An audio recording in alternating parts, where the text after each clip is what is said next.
Ladies and gentlemen, before we get into the video, some sad news in the gaming community today.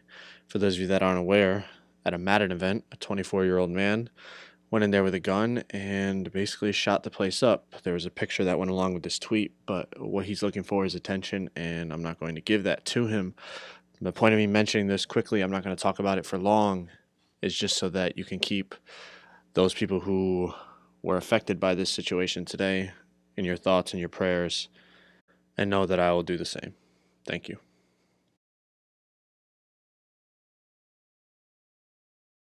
What it do, what it does, YouTube. Obviously not the easiest thing to transition from. I'm sorry for those of you that didn't want to hear about that whole situation that happened at the Madden event, but I felt I had this platform and I needed to at least address it very quickly.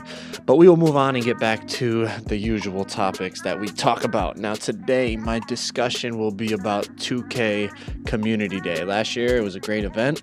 A lot of the big 2K YouTubers were invited, and even smaller 2K YouTubers got invited, and it was a great thing for the community. It hyped up the game a lot.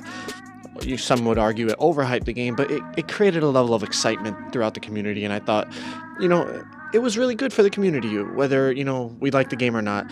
It was a great day for the community, and it came out with a lot of news, and people came out with exciting videos that produced content that really, help sell the game. And ultimately, we understand 2K is a business, and that's what they're looking to do. I understand that. So before you go to the comments and start commenting about 2K is a business, obviously they're doing what I'm about to talk about.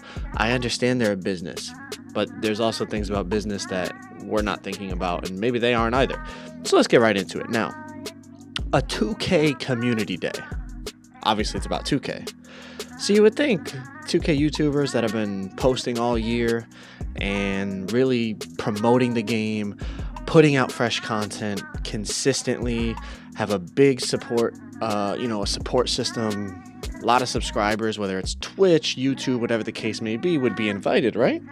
Well, a lot of your favorite 2K YouTubers have already confirmed to me they are not getting invited.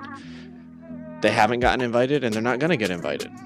Now, first of all, before we get into it, I don't deserve to go to Community Day. My channel's not big enough yet, in my opinion, and I'm not known enough to be a big influencer in terms of Community Day. I know I am pretty well known in the community, I'd say, but even if I got invited, I don't even think I could attend with everything else I have going on in my life. So this video is not for me. This video is for other people that I know within the community that have been grinding 2K all year, even some of them previous 2Ks all year, and they're not getting invited. But yet, look at this tweet from Ronnie. Or not tweet, but it's on Instagram.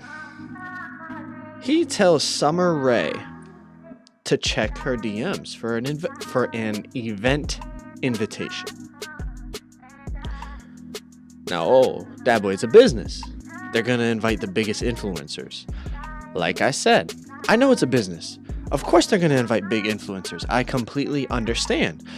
But at the same time, I know they're concerned about, they want to reach the biggest audience possible. Obviously, she has a ton of followers and people who listen to her.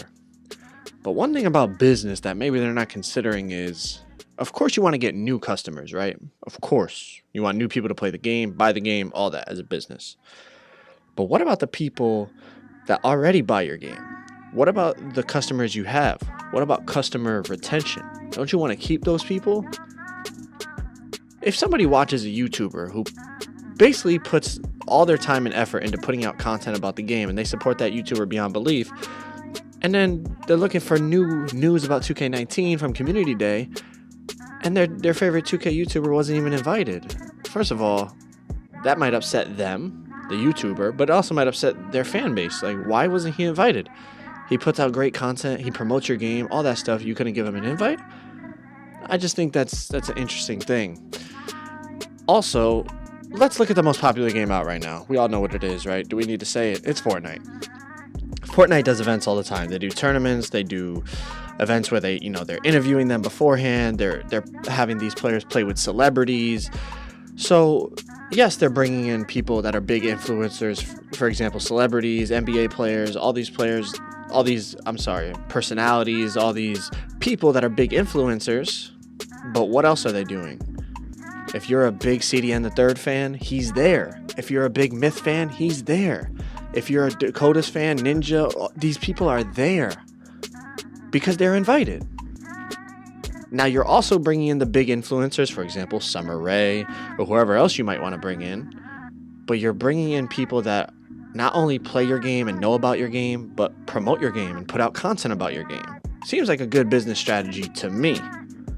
Combine the best of both worlds. Now, I'm not saying nobody from the 2K community is going to be invited.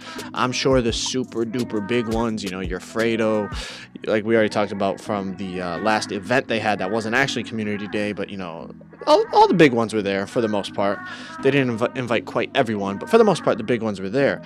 But, I'm thinking about names that, are around 200K subs or, 150, 60, 70K subs that not only promote your game and have a big fan base, but they played the game the entire year. They're inviting people that didn't play the game. And I understand, again, it's a business. They want to reach the most people possible. But at the same time, how many Summer Rae fans will actually buy 2K just because she went to the event? You know what I mean? Like, sure, these dudes want to look at her pictures and her body and all that stuff, but just because she goes to the 2K Community Day, that's not going to make them buy the game. I don't know.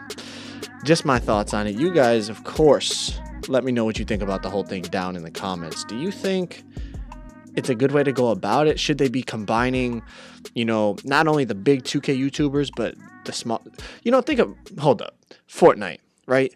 You say, oh, well, they all have big sub bases. Of course. Fortnite's a more popular game right now. So we have to scale it down a little bit. Ninja's the top dog in Fortnite with 17 million subs. Nobody in the 2K community has that. But there are some people with over 1 million, So those are your Ninjas and those guys. But then there's people, who have like 1 million subs in Fortnite, like CDN. I think he's right around 1 million or 2 million. In the 2K world, that's like 100,000, 200,000, 300,000. There's people with that many subs that have been playing 2K for years, and they're not getting an invite to Community Day. You don't think they could help promote the product and sell the product? Just my opinion, man. You guys let me know what you think down below. Are they doing it wrong? Are they doing it right? Let me know what you think. Community Day is happening. There will be a 2K19 Community Day, but I'm not sure who's going to be there, so we're going to have to wait and see about that. Anyways, appreciate you guys watching the video. I'll talk to y'all next time. Peace.